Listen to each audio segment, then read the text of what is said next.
Screen visible है ना? Okay, तो लास्ट क्लास में हमने देखा था कि design against fluctuating loading. Okay, dynamic loading के केस में हमने डिजाइन के बारे में देखा था, और उसमें यह देखा था कि कैसे उसमें डिजाइन करते हैं, और उस पर बेस्ड हमने थ्योरी पढ़ा था। ओके, तो जो स्टूडेंट क्लास अटेंड नहीं कर पाए हैं वो क्या करेंगे, नोट्स को सिर्फ फॉलो करेंगे सीक्वेंस में, तो उनको सारी चीजें समझ में आ जाएगी। ठीक है, आपको ध्यान से नोट्स, सारे लोगों को नोट्स मिल गया है ना? आप लोगों को नोट्स मिल गया है ना?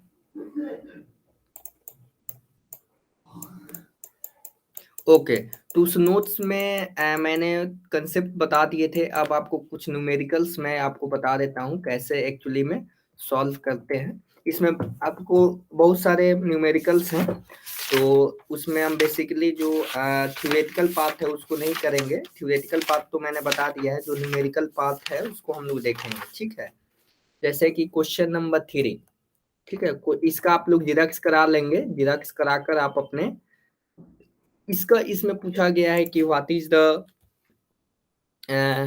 Value of stress amplitude and stress ratio. तो सिंपल है, मैक्सिमम माइनस मिनिमम को आपको एक बार प्लस करके 2 से डिवाइड करना है, फिर माइनस करके 2 से डिवाइड करना है। ठीक है, इसमें आप देख सकते हैं इसका सॉल्यूशन यहाँ पे दिया हुआ है। ठीक है, मैंने भी कहीं इंटरनेट से ही ये अच्छा नोट्स मिला है तो मैंने दिया है। ठीक है, ये मैंने भी कहीं इंटरनेट से इसको डाउनलोड किया है। ठीक है, टेलीग्राम वगैरह से, क्योंकि मेरा नोट्स मेरे पास भी है, लेकिन वो आपको समझ में नहीं आएगा मैंने जो लिखा है, लेकिन ये जो है इसमें आपको सिस्टमेटिक वे में लिखा हुआ है, तो आपको समझ में आ जाएगा। ठीक है, तो ये सारी चीजें हो गई। इसके बाद इसमें सिंपल सा स्ट्रेस एम्पलीट्यूड पूछा गया है और स्ट्रेस रेशियो पूछा गया है, तो हमने कैलकुलेट किया। फिर एक और क्वेश्चन है, जैसे क्वेश्चन नंबर आपका 5। तो 5 में आप देखेंगे कि इसमें बार है fluctuating to tensile load and tensile load है, और मटेरियल का यील्ड स्ट्रेंथ जो है हमारा कुछ 240 मेगा पास्कल है, एंड इंड्योरेंस लिमिट ये है। तो सोडरबर्ग प्रिंसिपल से उसका क्रॉस सेक्शन निकालना है। फैक्टर ऑफ सेफ्टी जो है हमारा दिया हुआ है। तो देखिए यहाँ पे जो इस तरीके से सबसे पहले तो सिग्मा मैक्स सिग्मा मीन निकालेंगे, एरिया से डिवाइड करेंगे, फिर सोडरबर्ग प्रिंसिपल से ये इक्वेशन डायरेक्ट हम लोग लगा देंगे, तो इससे आपका फॉर्मूला आ जाएगा। तो मशीन डिजाइन में एक ही प्रॉब्लम है, आपको फॉर्मूले याद रहना चाहिए, और किस तरीके से इनका रिलेशन है ये सारी चीजें याद रहनी चाहिए। ठीक है, उसी तरह 6 क्वेश्चन है, सोडरबर्ग करते मतलब सोडरबर्ग इक्वेशन से आप इसको निकाल सकते हैं। थिन प्रेशर वेसल के माध्यम से इसको भी निकाल सकते हैं। ये तो डायरेक्टली फॉर्मूला ही पूछ दिया गया है। ठीक है, डायरेक्टली फॉर्मूला ही पूछ दिया गया है। और जो हमने एसएन कर्व देखा था, एसएन कर्व की हेल्प से जो हमारा 10th क्वेश्चन है, जैसे आपका क्वेश्चन नंबर 10, तो इस क्वेश्चन में सबसे पहले हमने लीनियर इक्वेशन बनाया और उसकी हेल्प से इसको करेंगे। जैसे यहाँ पे मैं दिखाता हूँ, जो आपके यहाँ पे एसएन कर्व है, इस इक्वेशन में ठीक है, तो यहाँ से आप टेन थीटा का वैल्यू निकाल सकते हैं 10, और इस छोटे वाले बड़े वाले ट्रायंगल का क्या होगा, जो एंगल होगा वही छोटे वाले ट्रायंगल का एंगल होगा, उसके हेल्प से आप इसका इक्वेशन निकाल सकते हैं, रिलेशन निकाल सकते हैं। ठीक है, और उसी तरीके से बहुत सारे ऐसे क्वेश्चंस हैं जो इसमें प्रीवियस ईयर भी मिल जाएंगे। जैसे 17 है, तो 17 में इंड्योरेंस लिमिट दिया हुआ है, एल यील्ड पॉइंट दिया हुआ है। ठीक है, मैक्सिमम मिनिमम स्ट्रेसेस दिए हुए हैं, फैक्टर ऑफ फटिग स्ट्रेक्शन फटिग स्ट्रेस कंसंट्रेशन फैक्टर दिया हुआ है KF, then find the factor of safety. तो इसको 17 नंबर को जितने भी फॉर्मूले हैं सबसे पहले एक जगह आप लोग लिख लेंगे, और वहां से कैसे रिलेशन निकाला गया वो करेंगे। देखिए यहाँ पे sigma maximum, sigma minimum, sigma M, sigma, तो यहाँ पे ये निकल गया सिग्मा मैक्सिमम और मिनिमम की हेल्प से हम लोग मीन और वेरिएबल स्ट्रेसेस निकाल लेंगे। फिर के एफ का वैल्यू दिया हुआ है, फिर इसके बाद मैंने बताया था कि जो इंड्योरेंस लिमिट होता है, जो एक्चुअल इंड्योरेंस लिमिट होगा वो क्या होगा, एस के ए के बी के सी के डी। तो ये के ए के बी के सी के बारे में कुछ बोला नहीं गया है, तो इन सारे का वैल्यू 1 1 लेंगे, 1 × 1 × 1, और के डी का वैल्यू होता है K1/KF। ठीक है, के एफ का वैल्यू दिया हुआ है, यहाँ से आसानी से आप लोग निकाल सकते हैं। क्लियर हुआ? तो ये सारे क्वेश्चंस बन जाएंगे ना, कुछ नहीं है, जो भी हमने फॉर्मूले पढ़े हैं वो सारे उसी पे बेस्ड हैं। ठीक है, उसी पे बेस्ड इक्वेशंस हैं, तो इसको आप लोग बनाइएगा, करना तो आप ही को होगा। ठीक है ना, अगर आप लेक्चर देख लेते हैं फिर आप भूल जाएंगे, लेकिन आपको नोट्स आपको बार बार पढ़ना पड़ेगा। समझ पा रहे हैं? यहाँ तक क्लियर है?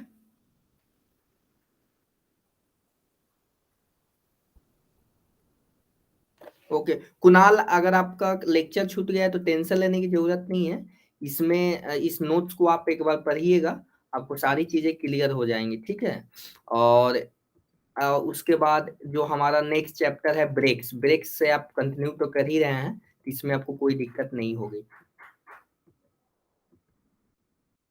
ओके, तो हमारा नेक्स्ट चैप्टर है ब्रेक्स।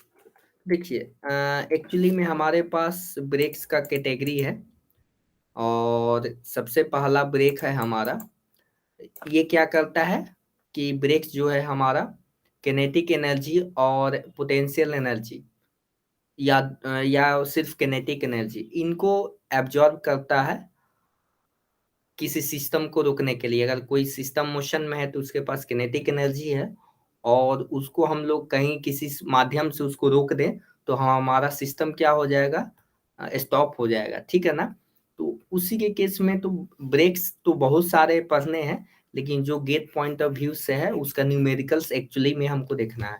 तो ब्रेक्स में आपको ज्यादा ये करने की जरूरत नहीं, ये सिंपल मैकेनिक्स है। सिंपल मैकेनिक्स मतलब कि मूवमेंट लेना है आपको, F X summation of F X equal to zero, F Y equal to zero, and moment about any point equal to zero. ये तीन इक्वेशन से आप इसको आसानी से निकाल सकते हैं। तो देखिए, ब्लॉक और शू ब्रेक, ठीक है, ये क्या होता है आप देखे होंगे, ये सिंपल टाइप का ब्रेक है। इसमें जो ये एंगल सस्टेन्ड होता है, ये 45 डिग्री से कम होना चाहिए। ठीक है, और यहाँ पे जो प्रेशर हम लोग यूनिफॉर्म मानते हैं इस सिस्टम पे, प्रेशर यूनिफॉर्म मानते हैं, क्योंकि ये मान लीजिए व्हील है आपके पास, एक व्हील है कोई आपके पास, और इस व्हील को रोकना है, तो शू की हेल्प से हम लोग यहाँ पे अगर प्रेस करेंगे तो इस यहाँ पे मोमेंट जनरेट होगा, और यहाँ से इस ये रोकने की कोशिश करेगा। तो देखिए, इस टाइप के कंडीशंस में अगर आपके पास व्हेन टेंजेंशियल ब्रेकिंग फोर्स, जो ब्रेकिंग फोर्स है कहाँ से आएगा, टेंजेंशियल ब्रेकिंग फोर्स, अगर इस व्हील ऐसे घूम रहा है तो इसको रोकने के लिए कहीं ना कहीं मुझे इस तरीके का फोर्स लगाना पड़ेगा। तो अगर एक सिचुएशन हो किस तरीके का कि अगर वहां का जो टेंजेंशियल ब्रेकिंग फोर्स है फलक्रम से पास करे, फर्स्ट केस है, तो यहाँ पे देखिए फर्स्ट केस है हमारा जो फलक्रम से पास करेगा, तो इसमें क्या होगा, जो यहाँ पे रिएक्शन होगा यही तो फ्रिक्शन लगेगा, म्यू आर। म्यू आर क्या आएगा हमारा, फ्रिक्शनल फोर्स आएगा, आर क्या है, नॉर्मल रिएक्शन फोर्स। तो यहाँ से आप क्या करेंगे, मोमेंट ले लेंगे ओ के अबाउट। ठीक है, ओ के अबाउट मोमेंट ले लेंगे, तो आपको सिंपली आर का वैल्यू आ जाएगा, R equal to P L by A, P L by A, P L by A. Okay, P L by A आ जाएगा। ब्रेकिंग टॉर्क, ब्रेकिंग टॉर्क क्या होगा, जब आपके पास रिएक्शन आ गया, रिएक्शन की हेल्प से अगर आप फ्रिक्शन फोर्स निकाल लिया आपने म्यू इंटू आर, और उसके बाद आपने ब्रेकिंग टॉर्क भी निकाल लिया, तो ये क्या हो गया, आपका ब्रेकिंग टॉर्क हो गया। ठीक है, ब्रेकिंग टॉर्क हो गया। तो अगर हमारा सिस्टम जो है, तो इसमें यह भी ध्यान देने वाली बात है कि आपका सिस्टम देखना पड़ेगा कि क्लॉकवाइज रोटेट कर रहा है या एंटी क्लॉकवाइज रोटेट कर रहा है। तो इसमें देखिए फॉर्मूला आपको याद रखने की जरूरत नहीं है, आपको सिर्फ मैकेनिक्स ध्यान रखना है, किस तरीके से हमारा व्हील जो है रोटेट कर रहा है। फॉर एग्जांपल यहाँ पे आप देख रहे हैं कि ये क्लॉकवाइज डायरेक्शन में रोटेट हो रहा है। ठीक है, तो कहीं ना कहीं ये जो क्लॉकवाइज डायरेक्शन है, तो इस पे इसको रोकना है तो इधर हमको फोर्स लगाना पड़ेगा, यानी फ्रिक्शन फोर्स लगेगा। तो आपको क्या करना है कि मोमेंट बैलेंस कर देना है इस केस में, और वहां से ये चीजें आ जाएंगी। तो इसमें कोई आपको इसमें याद करने वाली कोई बात ही नहीं है, ठीक है। म्यू जो है कोफिशिएंट ऑफ फ्रिक्शन है। बस आपको ध्यान यह रखना है कि फील्ड किधर रोटेट कर रहा है, एंटी क्लॉकवाइज है, क्लॉकवाइज है, वही सारी चीजें यहाँ पे दी गई हैं, ठीक है, वही सारी चीजें यहाँ पर दी गई हैं। अब देखिए सेकेंड केस लेते हैं। सेकेंड केस में क्या है, अगर सपोज हमारा ये जो सिस्टम है एंटी क्लॉकवाइज रोटेट कर रहा है, उसी तरीके से इसमें भी मोमेंट लगा देंगे उसी के अबाउट, और इसमें भी क्या होगा कि इसमें भी यही फॉर्मूला आ रहा है जो फर्स्ट केस में था। तो यहाँ पे लिखा हुआ है the braking torque in case 1 and case 2 is same, the direction of rotation of drum has no influence on braking torque when the tangential braking force passes through fulcrum, ठीक है। तो फल्क्रम से जब भी पास कर रहा है तो कोई फर्क नहीं पड़ रहा है कि वो क्लॉकवाइज में है या एंटी क्लॉकवाइज में। अब थर्ड केस है, तो इसमें आपको कुछ ध्यान याद रखने वाली कोई चीजें नहीं है, सिर्फ आपको ध्यान में रखना है कि ब्रेक का वर्क कैसे हो रहा है फल्क्रम के रिस्पेक्ट में। when the line of action of braking forces passes through a distance b below the fulcrum and rotates clockwise। हाँ, तो इसमें आप समझने वाली बात है कि ये जरूरी तो नहीं है कि हमेशा जो टेंजेंशियल फोर्स है यानी फ्रिक्शनल फोर्स हो वो फल्क्रम से पास करेगा। वो क्या हो रहा है, एक बी डिस्टेंस नीचे से पास हो रहा है, तो moment with respect to the fulcrum B. तो ये ओ के अबाउट हम लोगों को क्या करना है कि यहाँ पे हमको इसका मोमेंट लेना है। तो मोमेंट आसानी से हम लोग ले सकते हैं, ये जो पी जो है क्लॉकवाइज मोमेंट देगा, और ये जो आपका रिएक्शन है एंटी क्लॉकवाइज, और ये जो फ्रिक्शनल फोर्स है, ठीक है, ये भी क्या होगा, क्लॉकवाइज रिएक्शन देगा। तो इन सारे मोमेंट्स को हम लोग इक्वेट करेंगे तो ये इक्वेशन आएगा। तो ये इक्वेशन आपको दिख रहा है, तो ये आपको ध्यान याद रखने की जरूरत नहीं है। आप जब ये तो 30 सेकेंड 15 सेकेंड में आप आसानी से निकाल सकते हैं। तो यहाँ तक ये हो गया। इसके बाद ब्रेकिंग टॉर्क क्या है, जो फ्रिक्शनल फोर्स लगेगा, frictional force into R radius, frictional force का वैल्यू कितना है mu P L by A, तो ये इंटू आर। तो ये दिखने में लग रहा है कि इतना बड़ा इक्वेशन है, लेकिन एक्चुअली में आप आसानी से इसको निकाल सकते हैं। उसी तरीके से केस 4 है, अगर ये हमारा एंटी क्लॉकवाइज में रोटेट करे तो इसमें क्या होगा, सेम केस है कि जो हमारा ये जो फ्रिक्शनल फोर्स है डिस्टेंस बी नीचे से पास कर रहा है, तो उसी तरीके से इसमें आप देखेंगे तो इसमें थोड़ा सा ये इंटरेस्टिंग जो आपका ब्रेक है, देखिए इसमें ये क्या हो रहा है, यहाँ पे जो टॉर्क जो है A minus mu B, in this case moment of tangential braking force supports operational moment। इसका मतलब ये हुआ कि जो हमारा आप देख रहे हैं जिस डायरेक्शन में P लग रहा है, ठीक है, जिस डायरेक्शन में मतलब कि जो हमारा ये P लग रहा है, P in case this moment of tangential braking force supports the operational moment, such brakes are known as self energizing brakes। तो इसमें आप अगर इस इक्वेशन में P इक्वल टू 0 रखेंगे तो when there is no operational force, अगर कोई ऑपरेशनल फोर्स नहीं है तो A बराबर म्यू बी होना चाहिए, ठीक है। तो in this case brakes are applied without any operational force, ठीक है ना।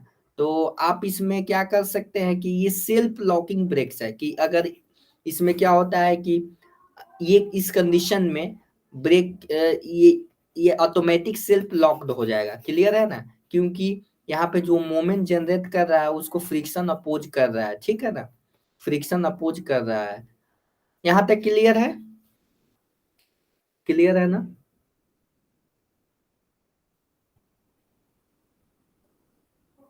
क्योंकि देखिए इसमें जो भी है आपका मैकेनिक्स का यूज है, मैकेनिक्स का यूज करके आप इसको आसानी से डिराइव कर सकते हैं। क्योंकि इसमें रिएक्शंस निकालने हैं, फ्री बॉडी डायग्राम निकाल के आप आसानी से कर सकते हैं, अगर थोड़ा सा भी आपको मैकेनिक्स आता हो तो। ठीक है, मैकेनिक्स एक्चुअली में हम लोग पढ़ेंगे, लेकिन वो बाद में पढ़ेंगे। मैकेनिक्स थोड़ा छोटा सा टॉपिक है, उसको हम लोग देख लेंगे। अब देखिए, अब इसके बाद ये चीजें हो गई। अब जो है लाइन ऑफ फलक्रम जो है, अब उसी तरीके से जो फिफ्थ केस है, फिफ्थ केस में क्या है, the line of action of braking force passes through a distance B above the fulcrum. तो जो फलक्रम है उसके ऊपर से बी पास कर रहा है, कुछ इस तरीके का कंडीशन है। तो मोमेंट हम लोग लेंगे, तो ये भी क्या है, सेल्फ एनर्जाइजिंग ब्रेक्स है। ठीक है ना, सेल्फ एनर्जाइजिंग ब्रेक्स है, जो आप फिफ्थ केस फोर्थ केस देखा आपने, fourth case and fifth case, in both cases में दोनों का इक्वेशन सेम आ रहा है। उसी तरीके से the line of action of braking force passes through a distance B above the fulcrum rotates anti clockwise. तो इस केस में क्या होगा आपका, इस केस में आप देखेंगे तो इसमें होगा कि इसमें कुछ इस तरीके का आपका फॉर्मूला आएगा। ठीक है, तो a brake which is not self energising is not self locking. तो इसमें जो माइनस आ रहा था ए माइनस म्यू बी, इसमें आप देखेंगे तो ये क्या होगा, सेल्फ लॉकिंग आपका सिस्टम होगा। क्लियर है। तो आप कुछ क्वेश्चंस है, इस क्वेश्चंस में आपको सिंपली फॉर्मूला तो याद नहीं रखना है, सिर्फ मोमेंट आपको बैलेंस कर देना है।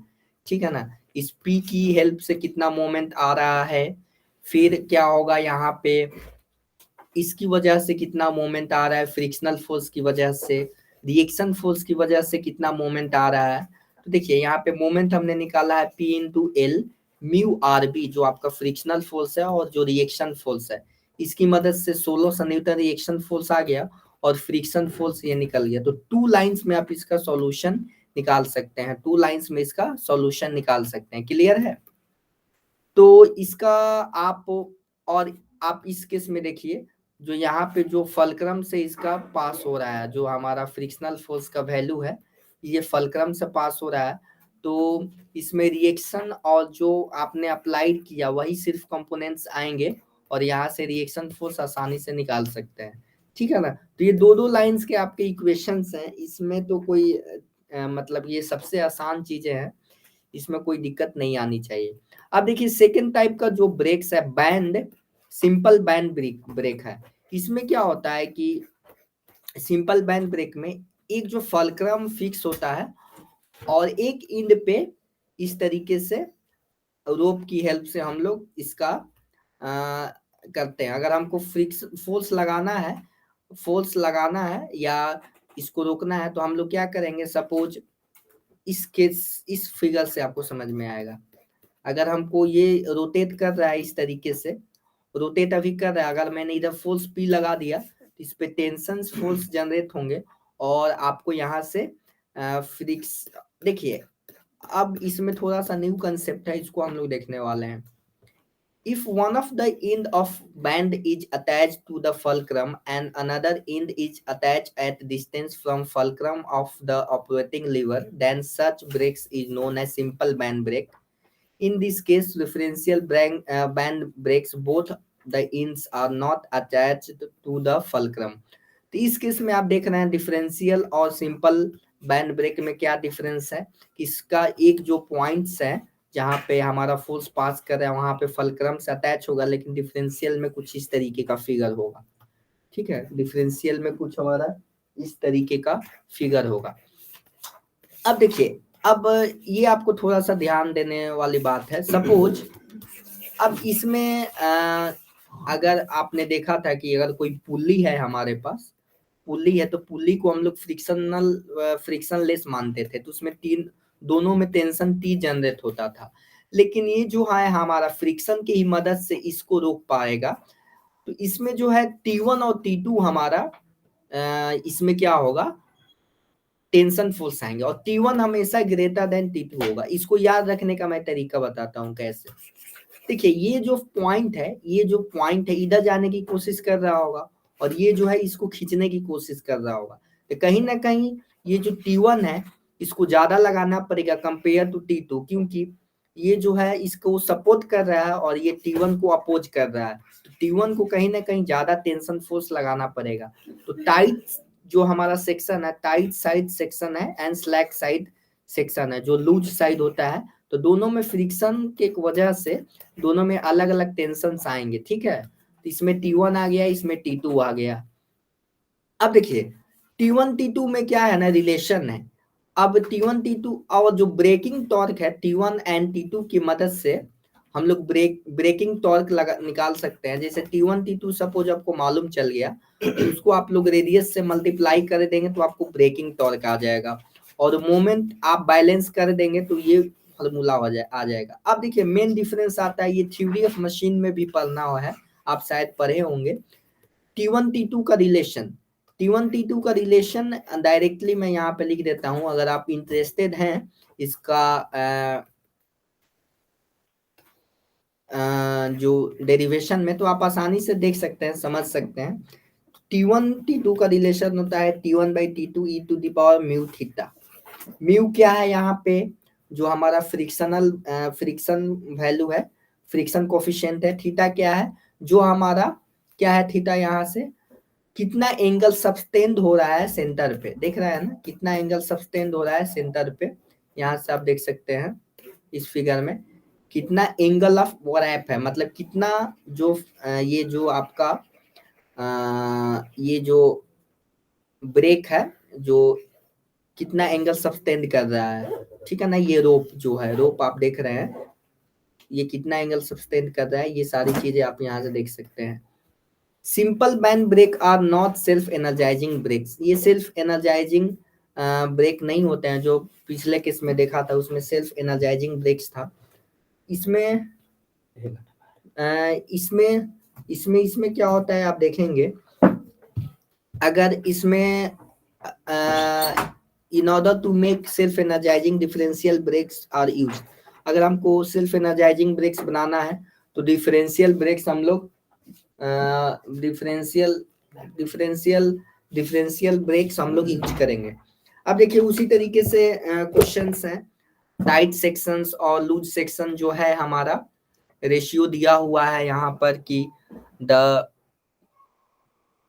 इन a band brake ratio of tension and tight section are given, 3 दिया हुआ है और एंगल ऑफ रैप दिया हुआ है, मतलब कितना आपका वो एंगल सब्सटेंड कर रहा है सेंटर पे। यहाँ से आसानी से आप इसको निकाल सकते हैं। और सेकंड केस है कि इसमें फॉर्मूला आप थ्योरी ऑफ मशीन से ही ले सकते हैं, या अभी तो इसमें मैंने डेरिवेशन, इस नोट्स में डेरिवेशन भी है,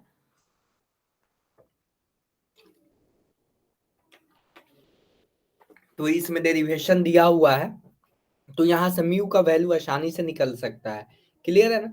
तो इसमें आपको ज्यादा फॉर्मूले थोड़ा सा याद रखना है और कंसेप्ट याद रखना है, ठीक है। उसी तरीके से इसमें भी फ्रिक्शन का वैल्यू दिया हुआ है और एंगल ऑफ रैप दिया हुआ है और ब्रेकिंग टॉर्क दिया हुआ है। तो इसकी हेल्प से 2 इक्वेशंस आएंगे, 2 अननोन्स आएंगे, तो T1 T2 आप आसानी से निकाल सकते हैं, ठीक है। T1 T2 आसानी से निकाल सकते हैं। अब आता है डिफरेंशियल ब्रेक्स। तो डिफरेंशियल ब्रेक में क्या होगा, कुछ उसी तरीके का, यहाँ से P फोर्स लगाएंगे, ये T1 भी मोमेंट लगाएगा, T2 भी मोमेंट लगाएगा, और condition for self locking. Self locking का क्या कंडीशन है, सेल्फ लॉकिंग का क्या कंडीशन, कुछ सेल्फ लॉकिंग का क्या कंडीशन होगा कि अगर P less than equal to 0 होना चाहिए, ठीक है। P less than equal to 0।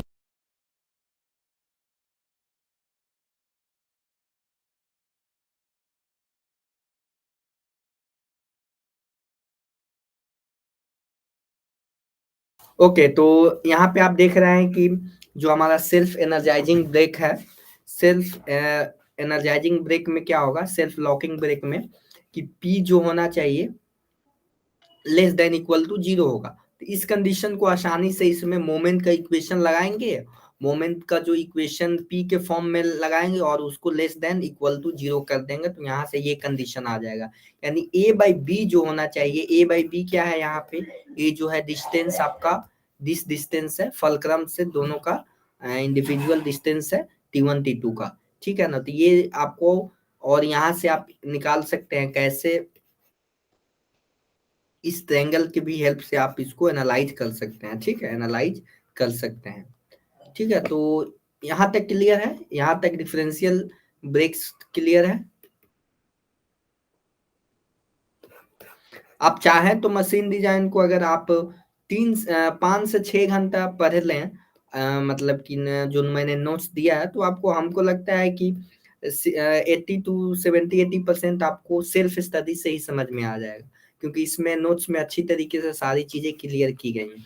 क्योंकि ये स्ट्रेंथ ऑफ मटेरियल का ही एप्लीकेशन है, जो समझना है स्ट्रेंथ ऑफ मटेरियल में कहीं बेसिक कंसेप्ट लेकर इसको किया गया है। अब देखिए, परमिसिबल स्ट्रेस इन बैंड, जो हमारा बैंड होता है उसी के ही तो हेल्प से हम लोग क्या कर सकते हैं, हम लोग फोर्स या पावर ट्रांसमिट करते हैं।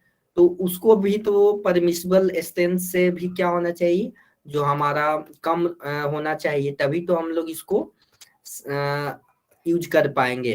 तो यहाँ पे जो कितना हमारा T1 का वैल्यू होना चाहिए, सिग्मा इंटू बी टी। तो दिस, इसको आप करेंगे, इसको आप करेंगे तो आसानी से T1 का वैल्यू आ जाएगा। मतलब T1 का जो T1 ही तो मैक्सिमम वैल्यू है, जो T1 जो है मैक्सिमम वैल्यू है। तो हम लोग क्या करेंगे, मैक्सिमम टेंशन के लिए हम लोग डिजाइन करेंगे, मिनिमम टेंशन के लिए तो ऑटोमेटिक वो सेफ है। ठीक है, तो उसी तरीके से ये है आपके पास ब्रेकिंग टॉर्क पूछा गया है। तो T1 T2 निकालेंगे सबसे पहले, और आपका थीटा दिया हुआ है, T1 दिया हुआ है, थीटा दिया हुआ है, T1 दिया हुआ है, और T1 T2 का रिलेशन उसी फॉर्मूला से निकालेंगे और ब्रेकिंग टॉर्क निकाल लेंगे आसानी से। क्लियर है ना, क्लियर है। उसी तरीके से यहाँ पर इसमें एंगल ऑफ रैप कितना है, 270 डिग्री, 270 डिग्री यानी 3 पाई/4 है।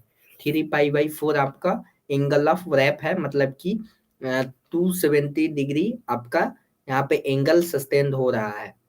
और इस केस में एक सेकंड केस है हमारा, अगर इसमें इसमें तो आपको बताया नहीं गया है कि एंटी क्लॉकवाइज रोटेट हो रहा है कि क्लॉकवाइज रोटेट हो रहा है।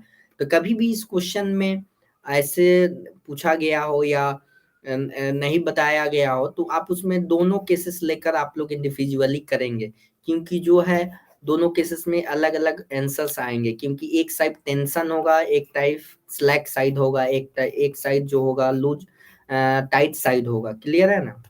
अब देखिए, इसके बाद इसके बाद ये सारी चीजें हो गई। अब इसमें T1 और T2 का रिलेशंस आसानी से निकाल सकते हैं, क्योंकि आपके पास एंगल ऑफ रैप है, और आपके पास क्या है, आपके पास म्यू भी दिया रहेगा क्वेश्चन में, थीटा भी दिया रहेगा, और ब्रेकिंग टॉर्क भी दिया रहेगा। तो उसकी हेल्प से आप इसको निकाल सकते हैं। In the band brake system shown in the figure, it is designed for self-locking condition with the ratio of this. तो देन सेल्फ लॉकिंग कंडीशन है तो P less than equal to 0 होना चाहिए। ठीक है ना, सेल्फ लॉकिंग का condition यह होता है। तो आप डायरेक्टली आप इक्वेशंस निकालेंगे वेरिएबल के टर्म में, और P को क्या करेंगे, लेस देन इक्वल टू 0 कर देंगे, तो आसानी से इसको आप निकाल सकते हैं। ठीक है, आसानी से इसको निकाल सकते हैं। क्लियर है। उसी तरीके से ये नेक्स्ट है, सारे क्वेश्चंस वही हैं। ठीक है ना, सारे क्वेश्चंस वही हैं, आपको इसको प्रैक्टिस ही करना पड़ेगा। इसमें मोमेंट बैलेंस करना है, T1 T2 का रिलेशन जो मैंने दिया है, मतलब कि T1/T2 e⁻μ थीटा, इसकी हेल्प से आप इसको निकाल सकते हैं। ठीक है, इसकी हेल्प से इसको निकाल सकते हैं। उसी तरीके से ये भी कंडीशंस हो जाएंगे। अब देखिए, जो भी चीजें था अभी तक हम लोग देख रहे थे कि ये किसके लिए था, डिफरेंशियल के लिए था। अब देखिए, जो हमने पहला केस पढ़ा था, कौन सा पहला केस, मैं दिखाता हूँ, थोड़ा सा मैं आपको दिखाता हूँ, यहाँ पे ध्यान कर देंगे आप लोग, प्लीज वेट, मेरा सिस्टम है।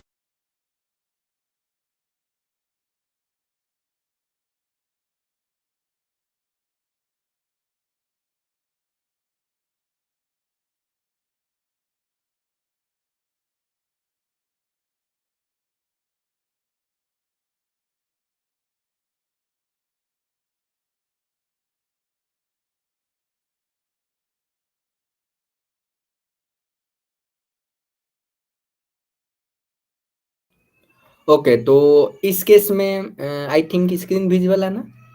कभी कभी ये जो सॉफ्टवेयर है कभी कभी हैंग हो जाता है ज्यादा लोड के चलते। तो 1 मिनट।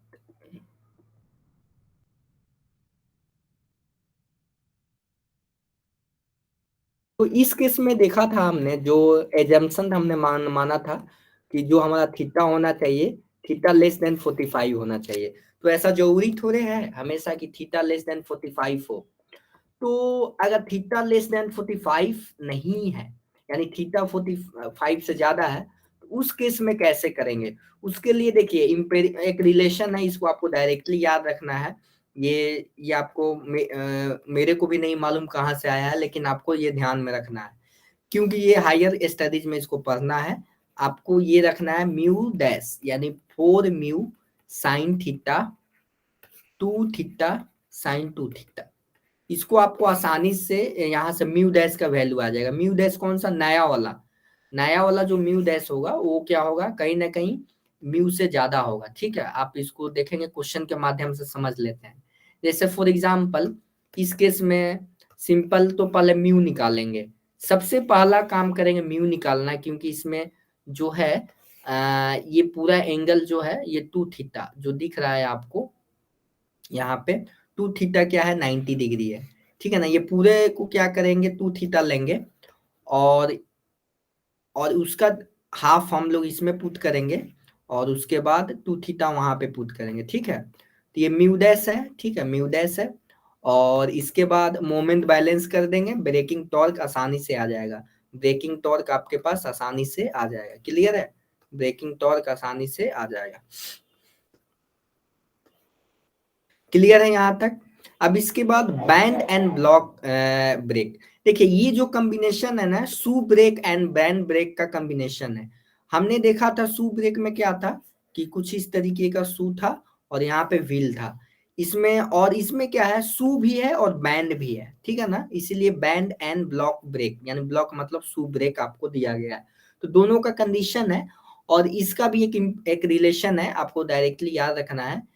T1 T2 का रेशियो, T1 T2 का रेशियो क्या होगा, जो हमारा होगा 1 plus mu tan theta. Tan theta क्या है, angle subtended by the each shoe, मतलब उसका हाफ लेते हैं। ठीक है, where N is the number of shoe और ब्लॉक्स। ब्रेकिंग टॉर्क क्या हो जाएगा, T1 minus T2 gamma effective. ठीक है, यानी जो हमारा मतलब आर इफेक्टिव क्या होता है, आर इफेक्टिव जो होगा, ठीक, radius of drum plus thickness of block. Thickness of block मतलब कि ये रेडियस हो गया, this is your radius, this is your radius and this is your thickness, मतलब ये थिकनेस जो है इसका। क्लियर है, थिकनेस। इसके बाद एक क्वेश्चन है, इसको हम लोग देखते हैं।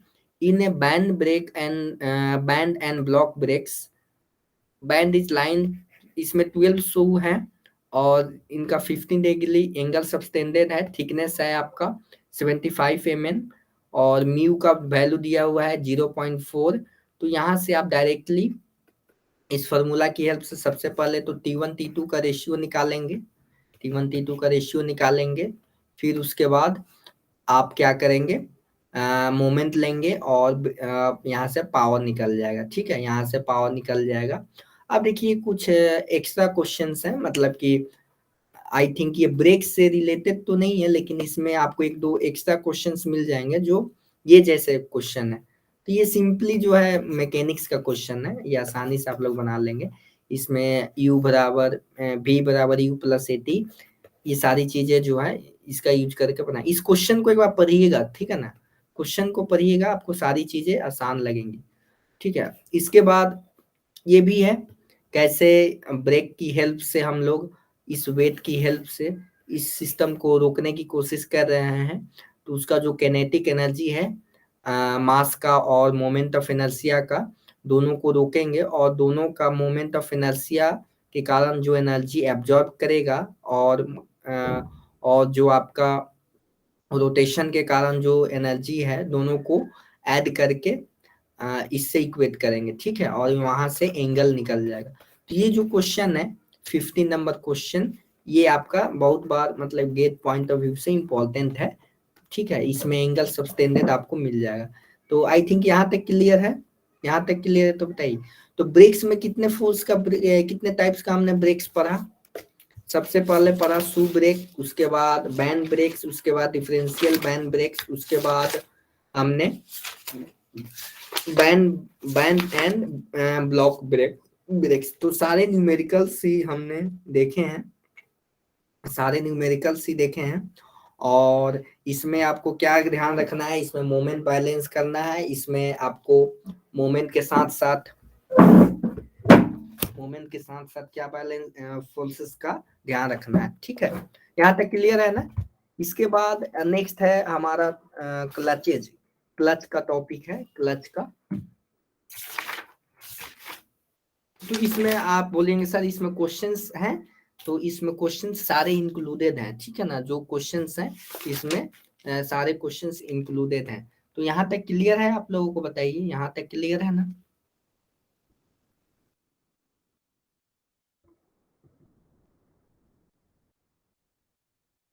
ओके, इसके बाद हमारा नेक्स्ट चैप्टर है क्लचेज।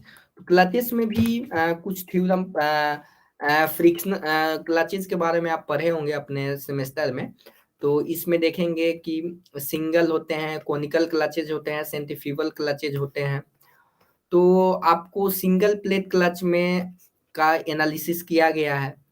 तो इसमें दो तरीके का क्लचेस डिफाइन किए गए हैं कि अगर एक्सियल फोर्स कितना लग रहा है, तो एक्सियल फोर्स किसी क्लच पे कितना लगा रहे हैं, तो एक्सियल फोर्स का डेरिवेशन करके आप लोग देखेंगे तो एक्सियल फोर्स आएगा आपका, ये आएगा, ठीक है ना? तो एक्सियल फोर्स दो केसेस में निकालेंगे कि uniform pressure theory. Uniform pressure theory का मतलब क्या होता है कि जैसे कि अगर क्लच नया है, अगर क्लच आपने न्यू खरीद के लाया है तो सारे जगह प्रेशर सेम होगा, ठीक है ना? और प्रेशर सेम होने के कारण हम लोग यहाँ पे क्या कर सकते हैं कि यूनिफॉर्म प्रेशर थ्योरी लगा सकते हैं। तो यहाँ से आप देखेंगे कि डायरेक्टली जो एक्सियल फोर्स का वैल्यू आता है ये आता है। W क्या है, मतलब W जो है एक्सियल फोर्स है और P जो है प्रेशर है। तो प्रेशर बराबर W by pi R not minus R I का स्क्वायर, ठीक है? ये आपका फोर्स आ जाएगा। और एक्सियल फोर्स क्या हो जाएगा, P into pi R not square minus R I square, ठीक है? टॉर्क, टॉर्क क्या होगा? टॉर्क जो होगा इस केस में आप आसानी से, टॉर्क का वैल्यू ये होता है, ठीक है ना? इसमें इंटरनल और एक्सियल जो भी रेडियस है यहाँ पे दिए हुए हैं, और टॉर्क का वैल्यू यहाँ पे डायरेक्टली निकल जाएगा। तो इसमें इसमें फॉर्मूला ही याद रखना है, बाय बेसिकली आपको फॉर्मूला ही याद रखना है। अगर मान लीजिए कि हमारे पास बहुत सारे क्लचेज हैं एक सिस्टम में, और उन क्लचेज की हेल्प से इन कंटेक्टेड सरफेस है, कब क्लच कब काम करेगा, जब उसमें आपका कंटेक्ट होगा सरफेस से, तो नंबर ऑफ कंटेक्ट सरफेस जो होगा उसको n से मल्टीप्लाई करेंगे। मतलब एक सिंगल क्लच का आपने टॉर्क निकाला, और उसको अगर आपके सिस्टम में n नंबर ऑफ सरफेसेस क्या हो रहे हैं, कंटेक्ट हो रहे हैं, तो उस केस में आप आसानी से n से मल्टीप्लाई करेंगे। उसके बाद यूनिफॉर्म वियर थ्योरी। तो देखिए ये basically uniform pressure theory, wear theory किस पे बेस्ड है? अगर न्यू क्लच है तो हम लोग प्रेशर थ्योरी लगाएंगे, नया है पुराना हो गया तो वियर थ्योरी लगाएंगे, क्योंकि ऐसा एक्सपेरिमेंटली देखा गया है कि ऐसे ही वेरी करता है। और क्वेश्चन में आपको यूनिफॉर्म वियर थ्योरी, यूनिफॉर्म जो भी चीजें हैं वो लिखी हुई होंगी, आपको यहाँ से आसानी से निकाल सकते हैं। तो यहाँ पे सी जो होता है, वियर जो होता है प्रोपोर्शनल टू प्रेशर होता है, और और वियर जो ऑल्सो जो हमारा वेलोसिटी जो होता है रेडियस के प्रोपोर्शनल जो होता है, एंड वियर भी हो प्रेशर के प्रोपोर्शनल होगा। आप सोच भी सकते हैं जितना प्रेशर ज्यादा होगा उतना वियर ज्यादा होगा, जितना ज्यादा रेडियस होगा उतना ही वेयर ज्यादा होगा, क्योंकि टेंजेंशियल फोर्स लग जाएगा वहां पे ज्यादा होगा। जैसे जैसे आप डिस्टेंस बढ़ते जाएंगे वैसे वैसे टेंजेंशियल फोर्स बढ़ते जाएगा, ठीक है? तो ये वियर हो गया। उसके बाद टॉर्क, टॉर्क का फॉर्मूला यहाँ से इस केस में इसका होता है कुछ इस तरीके का फॉर्मूला डेरिवेशन के बाद आता है, ठीक है?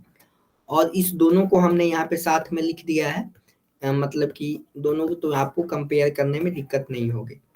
इसके बाद कुछ इस तरीके का डायग्राम में आपको इंडिकेट किया गया है कैसे हमारा uniform pressure theory, uniform wear theory में वेरिएशन होता है। ठीक है, अगर if there are n1 discs of driving shaft and two discs of driven shaft, then number of contacting surface, ये फॉर्मूला याद रखना है। अगर आपके पास ड्राइविंग शाफ्ट n1 है एंड ड्रिवन शाफ्ट n2 है, तो नंबर ऑफ कंटेक्टिंग सरफेस क्या होगा, n1 plus n2 minus n आपका नंबर ऑफ कंटेक्टिंग सरफेस होगा। और reason for using uniform wear theory, तो देखिए यूनिफॉर्म वियर थ्योरी हम लोग बेसिकली इसलिए यूज करते हैं कि इसमें देखेंगे कि आर जो मीन होगा, मीन एवरेज जो हम लोग ले रहे हैं वो कहीं ना कहीं कम है compare to the uniform pressure theory, इसीलिए हम लोग ज्यादा प्रीफर करते हैं वियर थ्योरी को एक्सेप्ट करते हैं। ठीक है, उसी तरीके से इसमें पावर आप निकाल सकते हैं टॉर्क इनटू ओमेगा। अब देखिए यहाँ पे uniform pressure theory, pressure maximum दिया हुआ है, आर मिनिमम दिया हुआ है, तो एक्सियल फोर्स निकाल सकते हैं। और उसके बाद आप जो चीजें पूछी गई हैं वो निकाल सकते हैं। और इसमें देखिए इस केस में आपको दिया गया है कि number of multiple class disc, 3 steel disc है और 2 ब्रॉन्ज डिस्क है, are use having outer diameter of this and this. तो यहाँ पे आपके पास ड्राइविंग एंड ड्रिवन शाफ्ट्स हैं, तो कितने नंबर ऑफ कंटेक्टिंग सरफेसेस होंगे वो आपको आसानी से यहाँ से निकाल सकते हैं। ठीक है, आसानी से निकाल सकते हैं। एक जो n1 प्लस n2 माइनस 1 होगा। टॉर्क ट्रांसमिटेड कितना होगा, टॉर्क हमारा ये होगा। ठीक है, टॉर्क हमारा ये होगा। इसके बाद नेक्स्ट है जो हमारा फ्रिक्शनल फोर्स, यहाँ पे म्यू का वैल्यू दिया हुआ है और म्यू का वैल्यू दिया हुआ है, पी मैक्स है, पी मैक्सिमम दिया हुआ है। तो डायरेक्टली देखिए आपको यहाँ पे दिखेगा कि कहीं ना कहीं डायरेक्टली फॉर्मूला का यूज किया गया है। ठीक है, फॉर्मूला का यूज करके इसको निकाला गया है। तो क्लचेज में आपको ध्यान ये रखना है, फॉर्मूले आपको याद रहने चाहिए। अगर फॉर्मूला भूल भी गए तो आप इसको आपको डेरिवेशन करने आने चाहिए। तो जो इस नोट्स में आप इसको क्या करना है, आपको एक बार खुद से डेरिवेशन करना है, पहले देख कर कीजिएगा, फिर आप अपने मन से ट्राई कीजिएगा कि आपसे डेरिवेशन हो जाए और फाइनली आपको याद ही रखने हैं। ठीक है, फाइनली आपको याद ही रखने हैं। क्लियर है, तो इसमें जो है वही सारी चीजें हैं। कभी कभी आपसे कि इंटरनल रेडियस पूछ देगा, एक्सटर्नल रेडियस पूछ देगा, पावर्स दिए रहेंगे। ठीक है, और यूनिफॉर्म वियर थ्योरी के हेल्प से यहाँ पे ये पूछा जा सकता है। ठीक है, और एक्सियल फोर्स पूछा जाएगा। तो इसमें क्या क्या पूछने के चांसेस हैं, एक्सियल फोर्स, टॉर्क कितना होगा, फ्रिक्शनल फोर्सेस कितना आएगा, म्यू कितना होगा। ठीक है, तो ये सारी चीजें पूछा जाएगा। तो यहाँ तक क्लियर है तो बताइए। यहाँ तक देखिए इसमें दिमाग लगाने की जरूरत नहीं है, ये सिंपल मैकेनिक्स है और मैकेनिक्स के हेल्प से हमने इसको डिराइव कर लिया। तो मशीन डिजाइन में आपको फाइनली फॉर्मूले याद रखने हैं और किस तरीके से, और क्वेश्चंस इसमें जितने भी आने वाले क्वेश्चंस हैं वो सारे इसमें हैं। ठीक है, आने वाले क्वेश्चंस हैं इसमें, सारे क्वेश्चंस हैं।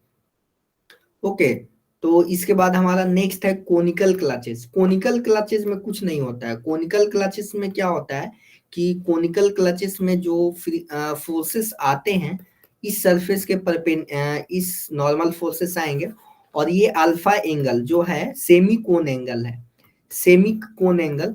इसमें इसका भी डेरिवेशन आप देख सकते हैं, लेकिन इसका भी जो फॉर्मूला है ना सिंपली उसी के जैसा है।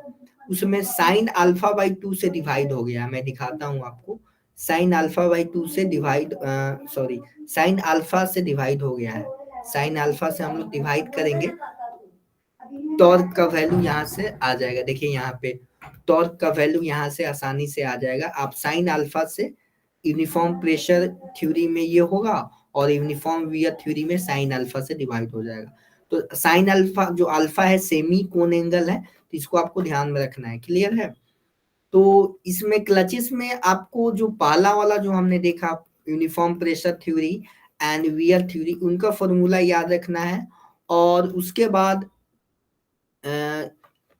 कोन एंगल में कुछ नहीं करना है, उसमें आपको साइन अल्फा से डिवाइड कर देना है। सिर्फ अल्फा आपको ध्यान में रखना है कि जो अल्फा होना चाहिए ये वाला एंगल होना चाहिए, ये 2 अल्फा होगा टोटल एंड दिस अल्फा होगा, ठीक है। और कोनिकल क्लचेस में क्या होता है, सॉरी सेंट्रीफ्यूगल क्लचेस में क्या होगा कि कहीं ना कहीं ये ओमेगा रोटेशन के कारण इसमें सेंट्रीफ्यूगल फोर्स एक्ट करेगा और इसके कारण इस व्हील को रोकने की कोशिश करेगा। तो इसमें बेसिकली वही कंसेप्ट यूज किया गया है, इसमें देखिए टोटल टॉर्क कितना होगा, एन जो है नंबर ऑफ कंटेक्टिंग, जो आपका एन जो है नंबर ऑफ शूज है।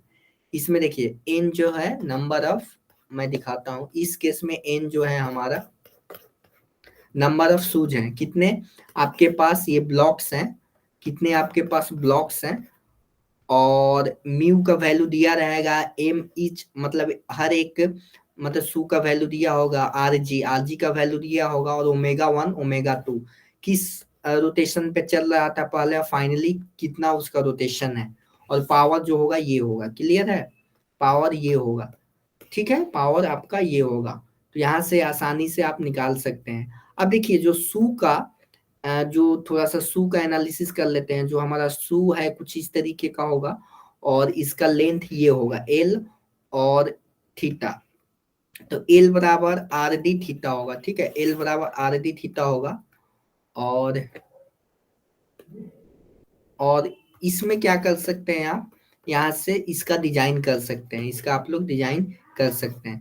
तो जो इसमें इसमें क्या करना है, ओमेगा 1 ओमेगा 2 का वैल्यू निकालना है, पावर आपको दिया हुआ है तो वहां से टॉर्क निकाल लेना है, टॉर्क की हेल्प से आप लोग एन दिया हुआ है, म्यू दिया हुआ है, मास का वैल्यू पूछा गया है तो मास निकाल सकते हैं, ठीक है, मास आप लोग निकाल सकते हैं, क्लियर है, मास निकाल सकते हैं। और आपको अगर डिजाइन करने के लिए बोला जाए कि उसका ब्रेथ कितना होगा, तो डायरेक्टली जो हमारा ये जो मैक्सिमम फोर्स है उसको हम लोग इस तरीके से इक्वेट कर देंगे तो आपको आ जाएगा, ठीक है, इक्वेट आ जाएगा। तो यहाँ तक हो गया। तो पॉजिटिव क्लच एक छोटा सा है, the clutches can be engaged only when shafts are stationary or rotating at a small speed difference. They cannot be engaged at higher speed because at high speed engagement may result in shock. These clutches are rarely used in fine application of rolling pins. तो ये सिर्फ इसके बारे में जानना है, positive clutches क्या होते हैं बस, ठीक है, पॉजिटिव क्लचेस क्या होते हैं इसके बारे में ही सिर्फ जानना है, ठीक है। तो आज इतना चीजें हमने देखा, यहाँ तक क्लियर है ना, यहाँ तक क्लियर है, ओके। तो देखिए इसको आप जो भी हमने चीजें देखा, कल आपका हम लोग कोशिश करेंगे कि मशीन डिजाइन खत्म कर लें, क्योंकि मशीन डिजाइन आपका उसमें एप्लीकेशन ऑफ सोम है, और इसको आपको डायरेक्टली इसका क्वेश्चन प्रैक्टिस करना होगा, ठीक है, इसमें सॉल्यूशन सारे चीजें हैं। इसके बाद नेक्स्ट क्लास में बेयरिंग पढ़ेंगे, ठीक है, नेक्स्ट क्लास में बेयरिंग पढ़ेंगे, बेयरिंग के बाद हम लोग जाएंगे स्प्रिंग के पास, और स्प्रिंग के बाद उसके बाद वेल्डिंग एंड रिवेटिंग ज्वाइंट, ठीक है, इसके बाद ये हमारा खत्म हो जाएगा। फिर उसके बाद हम लोग प्रोडक्शन स्टार्ट करेंगे, ठीक है ना, प्रोडक्शन हम लोग स्टार्ट करेंगे क्योंकि प्रोडक्शन बहुत बड़ा चैप्टर है, उसको मैं कोशिश करूंगा कि मैं नोट्स दे दूंगा, वो भी मैं, एक टीचर हैं बहुत बड़े टीचर हैं, उनका मैं मटेरियल आपको सेंड कर दूंगा, एक्चुअली में उनका मटेरियल फ्रीली अवेलेबल है, प्रोडक्शन का उन्होंने सिस्टमेटिक वे में बनाया हुआ है, तो वो मैं आपको सेंड कर दूंगा, तो प्रोडक्शन वहां से हम लोग स्टार्ट कर देंगे, ठीक है। तो कौन कौन से हमारे सब्जेक्ट कंप्लीट हो गए हैं, थर्मोडायनेमिक, फ्लूइड, हीट ट्रांसफर, इसके बाद सोम हो गया है, मशीन डिजाइन हो ही चुका है, एंड इसके बाद प्रोडक्शन हो जाएगा, तो मेजर सब्जेक्ट हमारे कंप्लीट हो जाएंगे, और टोम बच जाएगा, थ्योरी ऑफ मशीन। तो जो मेजर पोर्शन है उसको हम लोग सबसे पहले कंप्लीट करेंगे। सोम हमारा हो चुका है, हीट ट्रांसफर हो चुका है, मशीन डिजाइन हो जाएगा कल तक, इसके बाद मैथ जो है पैरेलल चल रहा है। तो आई थिंक 80-90% आपके सिलेबस कंप्लीट हो जाएंगे, ठीक है ना। तो आप लोग अपना रिवीजन करते रहें और अगर टेस्ट देते रहिए, ठीक है। तो यहाँ तक क्लियर है ना, ओके। तो आज के क्लास यहीं पे एंड करते हैं। मिलते हैं नेक्स्ट क्लास में। कल आपकी क्लास होगी, ठीक है।